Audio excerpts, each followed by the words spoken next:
নমস্কাৰ বন্ধু বান্ধৱীসকল, ৱেলকাম টু পিয়াৰ জব ইউটিউব চেনেল। আৰু বন্ধু বান্ধৱীসকল, আপোনালোকৰ বাবে এটা অতিকৈ ভাল খবৰ আহি পৰিছে যে কনষ্টেবলৰ নতুন পদ আৰু মুকলি হৈছে। আৰু এই পদসমূহত আপোনালোকে কিমান টকা ফিজ কাটিব লাগিব, কিমান ৰানিং কৰিব লাগিব আৰু এইজ লিমিট কিমান, তো সম্পূৰ্ণ ভিডিঅ'টোৰ মাধ্যমত জনাই আছোঁ। তো ভিডিঅ'টো শেষলৈকে চাই থাকিব। আৰু এইখিনিতে যদি আপোনালোকে আমাৰ চেনেল নতুনকৈ ভিজিট কৰি আছে, তো চেনেলটো ছাবস্ক্ৰাইব কৰি কাষত থকা বেল আইকনটো দবাই দিব।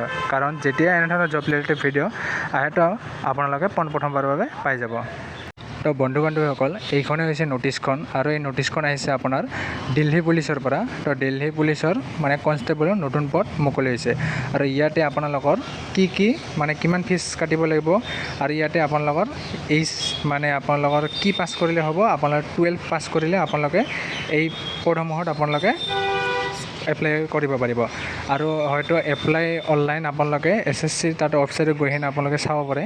কিন্তু আপোনালোকে আজি যদি এপ্লাই কৰিব পাৰে, তো মই নিশ্চয় ভিডিঅ'ৰ মাধ্যমত জনাই দিম। আৰু আপোনালোকে নটিছখন দেখাই পাইছে চাগে এইটো।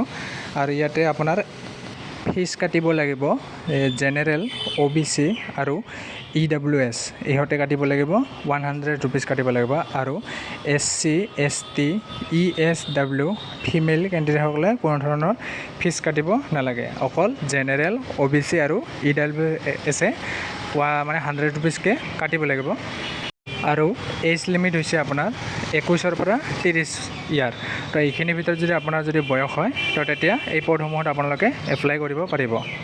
আৰু ইয়াতে আপোনাৰ এক্সাম দিলে আপোনালোকৰ হিন্দী নহ'লে বা ইংলিছত আপোনালোকৰ প্ৰশ্নবিলাক আহিব। আৰু আপোনালোকৰ বাবে অতিকৈ ভাল খবৰ এইটো, কনষ্টেবল নতুন পদ মুকলি হৈছে।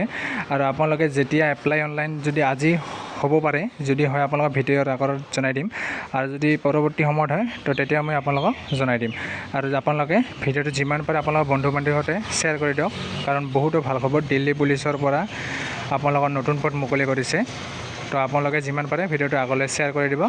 আৰু মোৰ চেনেল যদি নতুনকৈ ভিজিট কৰি আছে, তো চেনেলটো ছাবস্ক্ৰাইব কৰি কাষত থকা বেল আইকনটো দবাই দিব। তো আজিলৈ জয় হিন্দ, বন্দে মাতৰম, জয় আই অসম।